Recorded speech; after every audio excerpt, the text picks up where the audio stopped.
What's up guys, Jay's 2 cents here, and today we're going to talk about a topic that I know you guys love, and you guys are not burned out on it, and everyone can buy anything they want, wherever they want, because everything's in stock. Of course, we are going to talk about more graphics cards. Today we're going to actually talk about the Asus Strix water-cooled, almost said RTX 6800 XT. Nope, not RTX, but it is a 6800 XT. The Elite XG270QG from ViewSonic breaks the traditional ugly appearance of gaming monitors by providing an ultra-clean design while still delivering gamers the features that they want most. Features like a 1 millisecond response time, IPS 165Hz overclock display, black brushed aluminum stand with tilt and swivel, mouse and keyboard cable anchors, and customizable subtle lighting. To learn more about the XG270GQ from ViewSonic and to see current pricing, click the link in the description below. It's kind of funny, we had gotten to a point to where air-cooled cards are plenty good, but what's funny is now that they seem to have this generation for both AMD and NVIDIA, sort of just like cram so many cores and ROPs and TMUs and stuff into graphics cards, it's like water-cooled stuff is starting to really show its benefits once again. So this right here is essentially an Asus Strix 6800 XT that they attached a 240 millimeter AIO to, giving you basically it's full potential, if you will. Check this out, they actually give you some Velcro straps so you can keep things under control. And zip ties, holy cow. Okay, that's all that's pretty much in the box, is what I just pulled out. Fans are already pre-attached, which is nice. It looks like they're gonna be Asus RGB fans. Here's our RGB headers and stuff right here. But like I said, what we care about for the most part is over here on this side. And this is a first unboxing. I have not unboxed this yet. As you guys can see, all the tape and everything is in place because I wanted to unbox this one with you guys on camera. Now I know already I can hear the comments. This is so stupid. Why are you talking about something we can't even buy? Because when you can finally buy it, you'd like to know something about it, wouldn't you? Stop saying stupid stuff. This is basically a hybrid cooler, if you will. So we've got our 240 millimeter AIO with plenty of tubing length. I like to see this much tube length. No, I'm serious. Like, let's look at it this way. You don't know exactly where you're gonna be able to mount this in your case. Every case is different. It's a 240, so you might have to go all the way up top with it. You might have to go all the way to the front of a case with it. And sometimes they give you like half this length with a graphics card. So this is just nice, that way you can get it installed wherever you want it. It is a 30 millimeter thick AIO, essentially the same kind of AIO you would find on any sort of Asetek AIO. It's aluminum, but that should be fine. We do have mixed metal coolant in here. But this is basically a 6800 Strix, or a 6800 XT Strix that has now got a fan and AIO or radiator that's cooling the GPU core and the memory, because the cold plate on here doesn't just touch the core like you would typically find. What tends to happen with a lot of brands is they'll take the same exact pump they would use on a CPU and then they just make a bracket for it to touch the core. But what Asus has done here is they've actually created a new cold plate that not only touches the core, it also touches the memory around the core, because memory temperatures with how fast the clocks are getting is something that's actually becoming a little bit of, not really a concern, but it becomes a point of stability and just something else you want to keep cool for your best performance. If the memory starts to get too hot, it will also throttle, causing you all sorts of issues. So in terms of the hybrid cooler aspect though, we do have a blower fan on here with a blow through style with a vent in the back that's gonna cool like the MOSFETs, MOSFET/VRMs, the chokes, the capacitors, other things that do generate a lot of heat that also need cooling. So those are gonna be air-cooled parts, while the memory and the core are water-cooled. Speaking of the backside of the GPU, for connectivity, we do retain our USB-C, one HDMI 2.1, and then you have two DisplayPort 1.4s. So connectivity, not as strong as it used to be. You really only have two display ports, one HDMI, one USB-C. So if you're running a triple panel setup, one of your panels is gonna have to be on HDMI, but because it's 1.4, it shouldn't be a problem. In terms of the rest of the card, it's very angular. It's got lots of slits and stuff in here. The back plate, pretty traditional Asus look to it with kind of a half gunmetal-y look, and then it's got all of the embossed, engraved Strix logos and ROG stuff. But you know what? This is only half of the story. You guys obviously are gonna care most about what its performance is like. Oh, and I forgot to mention, there are two fan headers on the back of the graphics card here. So if you want to attach fans or case fans to the card, As the card ramps up its load and turns up its fans, it can turn up your case fans as well, or like intake fans or even exhaust fans. That way you no longer like, well, when I go under gaming load, my fans don't ramp up because my CPU isn't under a heavy load, and that's what controls a lot of the motherboard fans. You can control them through your GPU with these two GPU headers on the back. It is a dual BIOS card here, which has P mode and Q mode, so that's for performance mode and quiet mode. That basically just changes the fan curves. Not too much else going on there. They're gonna be the same power limits and stuff. We care about P mode, obviously. So you guys care about the P mode, which is also the performance. Why don't I go ahead and tear off all the plastic here, get it on the test bench, run it through our test, compare it to a 3080 and a 2080 Ti, because that's exactly where the 6800 XT basically lands in between. And let's see how much performance we pick up also over the reference card 6800 XT to see if the water-cooled variant Strix card from Asus is worth it.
All right, so here we go, the 6800 XT water-cooled edition. We just spent the last, pretty much a whole day benchmarking this. A couple of things that were unexpected here. I knew it was gonna light up, but I didn't expect inside of all of these grooves to actually light up. And the first thing Phil said was, why don't they do that with the motherboards? The backplate too, since you guys didn't really good look at it earlier because I had the plastic wrap on there.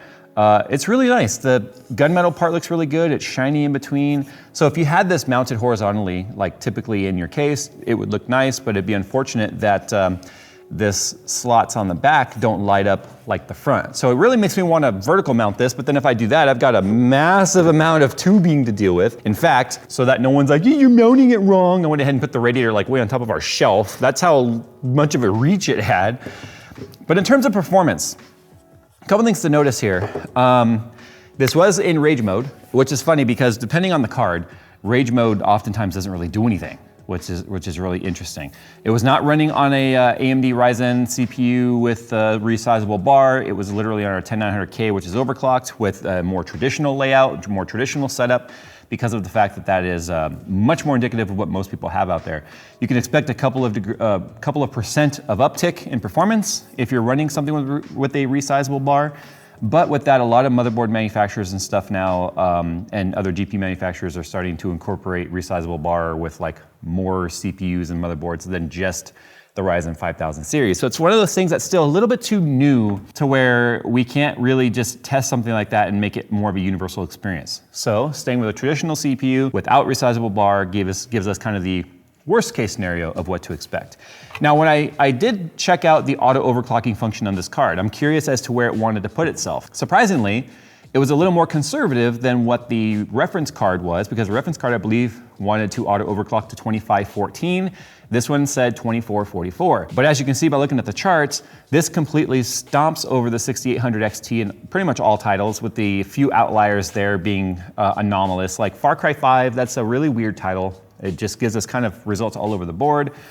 I do like to test with older titles, because new cards on older titles, if you've got a favorite title you like to play, we can always know a new card with current titles is going to give you the best performance, but I like to see how they perform on older titles with older APIs and such. Another thing too, worth mentioning, is it does seem like the latest driver, because this was tested on the Adrenaline driver from February 1st, so only a few days ago. This thing is like touching the 6900 XT's butt when it comes to performance. Like literally imagine you're a 6900 XT and you're running as fast as you can, and you got a competitor behind you that's close enough to reach out and touch you every now and then to remind you that they're there, but they're not quite fast enough to pass you. That's literally what this card was like. That's expected though. Our 6900 XT results, as you guys saw in our video regarding that, were anomalous. We talked about that. We reached out to AMD. They did send us a replacement unit. We are going to be revisiting that now that we have more mature drivers and stuff. We are going to be retesting our 6900 XT to find out what was wrong with our previous card sample that we had, to see if it was something on our end or not, because we were getting very erratic results with it. Another thing worth mentioning too, though, is that this card is absolutely dead silent when it comes to the fans. So the blower fan on here turns on and off, obviously, with the fan mode, depending on how aggressive you set it. We didn't touch the fan curve. Everything you saw performance-wise was with the fan curve set to the default. So by default, it goes to 0 RPM. Sometimes during a game, in fact, Phil watched it, he was trying to get B-roll of the fan running. He couldn't, because the entire benchmark ran without the fans ever turning on, including the radiator fans.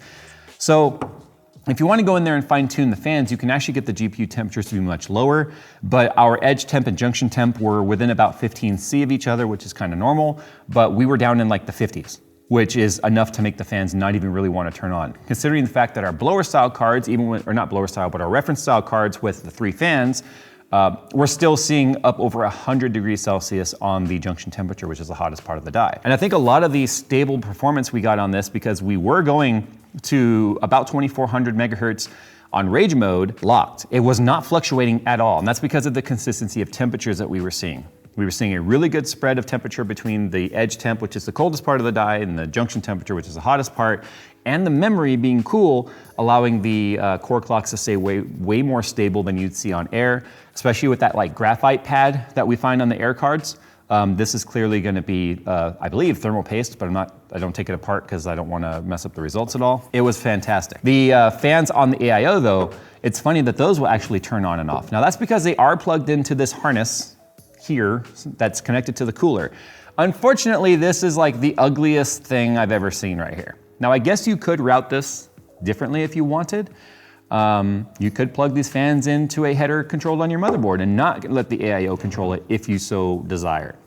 Considering the fact that these fans only stayed at about 1000 RPMs at their highest, because they do sort of fluctuate with the curve, if this were me setting up in my system, I'd be more inclined to remove the fans from the AIO plugs, including the RGB, run these somewhere else behind the chassis, and use extensions to connect them so they're not visible here. This just takes away the overall aesthetic. Like this is just bad. This is an afterthought for me, Asus, in my opinion. If they were gonna do this, I wish it had gone the route of like EVGA does, where they actually will route the cable inside of the sleeve. So they'll route it within the sleeving of the tubing, running a little bit oversized. Then the tube is high, or the wires are hidden inside the sleeve. Now they're not running nearly as much cabling as we are here with RGB cables and fan cables. But what I would actually do if it were me is I would probably plug the fans and the RGB into a header on the motherboard and use extensions for that, and then just route this somewhere behind the motherboard and just leave it alone and not even look at it. Because I would rather have these fans running constantly, even at a low speed, than letting it turn off, because then the coolant does start to get warm. And then when the coolant temperature gets hot enough, they'll turn back on, cool everything back down, and then you got a temperature curve that's doing this all the time. So I'd much rather have these fans run at a minimum RPM at all times rather than ever going all stop, which is controlled on the Radeon software. Now you can go in there and tune that, like I said. For these testing purposes, this was out of the box, nothing adjusted. This card did have a bit of coil whine. And something that Phil noticed, I noticed, and I'm not sure how much of that coil whine is above average, just because of the fact that the rest of the system is so quiet and there's no fans on here that are ramping up and blowing all loud like you're used to hearing with a graphics card. I think it's something that you may not notice with normal fans going in a case and having an enclosed case. This was tested at an open air test bench. That's something to keep in mind. But at the end of the day, you can see that it is right there with the RTX 3080. If you were shopping, like if you had a 2080 Ti, this thing is just absolutely decimating it. Now, I would expect this card to perform as well as it is and as close to the 3080 and even passing it in a few titles, simply because of the fact that it is, well, it's a beefy ass card, we've already talked about that, and it's on water, so it's extremely consistent versus an FE card in terms of temperatures. Lower temperatures mean higher clocks, higher sustained clocks. The downside is this thing's MSRP. Now let's talk about MSRP for a second here. Manufacturer suggested retail price. We all know that's not what they're selling for. We all know that scalpers and third-party vendors and retailers are all raising the prices. Not just because of the tariffs and stuff that took place this year, but because of the fact that it's simply supply and demand. It's a free market, it's a capital market, and when there's profit to be made, companies are going to make it. This has an MSRP of $1,079 on their website. So you're already talking $80 more than an air-cooled reference 6900 XT, and significantly more than the MSRP of a 3080. Now with card availability like it is, we can just assume that the extra percentage that people are adding to the cost of graphics cards is across the board. So if they're charging 30 to 50% more money for the card, some cases 100% more money, then this is probably gonna go for like $1,500 or more on the market. It's kind of crazy. That's if you can even find it. Whether or not you can find this, and if you're willing to pay the extreme premium of it being a custom built, custom PCB, overclocking, dual BIOS, water-cooled card, then it's a great value. Now, if you're able to find an RTX 3080 for anywhere near its MSRP, then it starts to look a lot less incentivizing because at least the 3080 is giving you second generation RT cores and third generation DLSS, which is something you don't get on AMD. Sure, AMD Fidelity FX is nice and all, but DLSS is still one of the ultimate selling points of NVIDIA right now. And until AMD gets something similar going for it, I think it's gonna be a really hard sell for a lot of people if they are not dedicated to one side or the other. If you're looking at feature sets that exist on graphics cards, for me, it would be hard to spend 180 bucks on this, great deal. No, 1,080 on this card MSRP with 30, 40% more added to it because of the availability. It's worth whatever anyone's willing to pay for it. I guess the question is, are you willing to pay that much for it? Sound off down in the comments below how you feel about the 6800 XT Strix AIO OC water-cooled gaming graphics card. The name's really just doesn't say no, it just says Strix OC. I mean, we looked on their website to see if there was a Strix non-OC. I'm sure there is, but this is the only one we found. So sound off in the comments below how you guys feel about this card at its price point. Do you think it's just too little for too much? Do you think the price is right? I'm curious as to what you guys think. So thanks for watching, guys, and as always, we'll see you in our next video. Hey you, before you click off this video, you may or may not be aware, I'm actually doing a worldwide graphics card giveaway where one winner will get to choose either a 6800 XT Merc 319 card from XFX or a 2080 Ti MSI Gaming X Trio from Team NVIDIA. So if you're sitting there right now going, I didn't know about this, how do I enter? Follow the description down below. You guys will find a link to the giveaway video that will give you all the details. Don't wait, because it really sucks to find out about these after they're over.